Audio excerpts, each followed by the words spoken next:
네, 정성호 장관님, 예, 축하드립니다. 네, 그리고 지금 이제 상법과 형법 개정안이 나왔는데, 이제 앞으로 상법이 그 주주에 대한 충실 의무 개정안이 통과가 됐고요.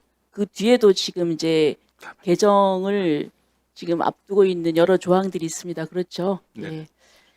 그래서 지금 그동안 이제 대주주들이 그 전횡을 해서 소액주주한테 손해를 끼쳐가지고 이제 이런 부분에 대해서 이걸 바로 잡아야 되고 주식시장 거래가 투명하고 정상화되는 이제 그런 목표를 가지고 해 나가야 되는데 또한 이제 한편 당사자는 기업들이잖아요. 그래서 저는 이 개정안을 그 검토를 할 때 이렇게 한쪽 다른 쪽 당사자인 이 기업들도 그 같이 토론을 한다든지 그래서 법무부에서 좀 그런 노력을 좀 해주셨으면 하는 부탁을 좀 드리고 싶습니다. 예, 기업 쪽의 의견을 저희도 듣고서 또 법안 심사 과정에서 또 저희들이 말씀드리겠습니다. 네, 예, 아주 장관님은 굉장히 합리적인 분으로 알고 계셔서 이런 부분을 원만하게 잘 정리를 하실 거라고 생각을 합니다.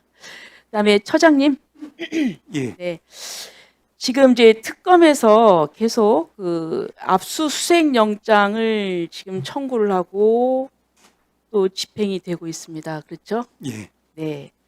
그런데 지금 저희들이 특검에서 이 압수수색 영장 예, 이거를 발부가 되는 걸 보면은 특검도 특검이지만 법원에서 이거를 그냥 신청하면은 그냥 바로 내주는 말하자면 뭐 자판기 같다는 이런 생각이 들어요.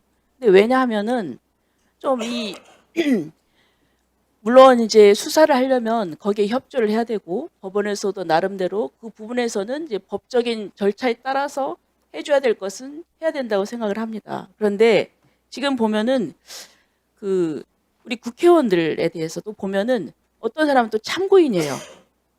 참고이면 그리고 또 본인이 그냥 임무 제출하겠다 그런 의사를 분명히 할 수도 있는데 그런 것도 없이 계속 그 국회 사무실까지 와가지고 의원회관까지 와가지고요. 이런 게 한두 건이 아닙니다. 임종득 의원 그랬죠. 그다음에 또 이철규 의원도 그랬죠. 좀 망신주기 아닌가 이런 생각이 들고요. 그리고 또 그 과정에서 그 뭐 뭘 압수수색했는지 소득도 별로 없어요. 그러니까 이게 뭐냐면은 수단이 적합해야 되고 또 침해가 최소화되고 법익이 균형이 있어야 되거든요. 저는 이런 점에서는 좀 법원이 걸러야 되는 것이 아닌가. 그리고 또 나아가서 지난 금요일 날 그 여의도 순복음교회하고 그리고 극동방송 거기를 사무실 또 목사님들 자택까지 압수수색을 했어요. 근데 보니까 참고인 신분이에요. 그리고 또 그분들도 이 얘기를 하면 분명히 협조할 수 있는 분들이거든요. 그래서 지금 오늘 보니까 이 한교총에서 성명이 나왔어요. 여기 김종혁 그 대표 회장님이신데요. 여기에 대해서 더군다나 이제 교회라는 데는 그래도 좀 상징성이 있지 않습니까?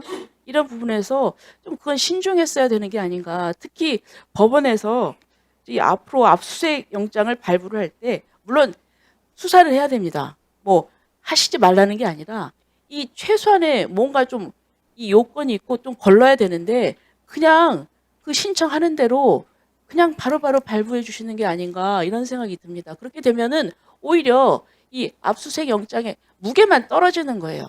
그 우르르 오고 카메라 오고 그렇지만 실제로 뭐 관련이 없는 거예요. 사실 임종득 의원님 같은 경우는 그 국회의원 사무실에 있는 컴퓨터 과거에 뭐 최상병과 관련된 그 부분이 이제 문제가 되는데 거기에는 국회에서 그 사용하던 거기 때문에 그 이전 자료는 없어요. 그 상당성이 없는 거죠. 그런 부분에 있어서 영장 발부가 너무 신중하지가 않고 그냥 기계적으로 하는 게 아닌가 그런 생각이 듭니다. 그거는 법원의 권위에도 문제가 있다고 생각을 합니다. 자, 앞으로는 또 계속 또 이런 영장 청구가 앞으로 계속이 될 텐데 그런 부분에 있어서 법원 내에서 어떤 그런 한계나 좀 신중해야 되겠다는 이런 분위기를 또 좀 말씀을 좀 해주셔야 될 것 같습니다. 예, 말씀드리겠습니다. 위원님께서도 이제 존경받는 법조인이시기 때문에 영장 재판의 어떤 중요성이나 그것이 이제 법관들과 또 국민들에게 가지는 함의를 잘 아시리라 믿습니다. 사실은 이제 최근에 영장 재판이 마치 본안 재판 못지않게 중요한 것으로 인식이 되고 있어서 영장 재판을 맡는 법관들은 여러 법관들 중에서 동료 법관들이 이분 정도면은 영장 재판을 맡길 수 있다라고 그렇게 해서 추천된 분들이 많습니다. 다만 이제 개인이 이제 기록에 의해서 그렇게 이제 서류에 의해서만 재판을 하다 보니까 그 부분이 때로는 최근에 와서는 또 압수수색 영장이 너무 기각된다 이런 또 비판이 있는 것도 저희 언론을 통해서 보기도 봤습니다. 한 건 한 건이 그분들이 최선을 다하는 것이라고 저들이 믿고 있고요. 다만 말씀하신 것처럼 이제 그 영역에 따라서 사안에 따라서 또 대상자에 따라서 이것이 이제 적정성 있는 그런 이제 압수수색 영장 발부가 조금 더 이루어지기 위해서는 최근에도 이제 그 국회 입법이 발의되어 있는 것처럼 사진신문제 등을 통해서 구체적인 이야기를 들어보고 그에 맞춰서 적합한 그런 영장 발부가 이루어지는 그런 부분이 빨리 좀 제도화되기를 저희들도 바라고 있습니다만은 말씀하신 그런 압수수색 영장의 중요성에 대해서는 저희들도 끊임없이 내부 법관들과 소통을 하고 있고 앞으로도 열심히 더 노력을 하도록 하겠습니다. 예. 예. 이성현 의원님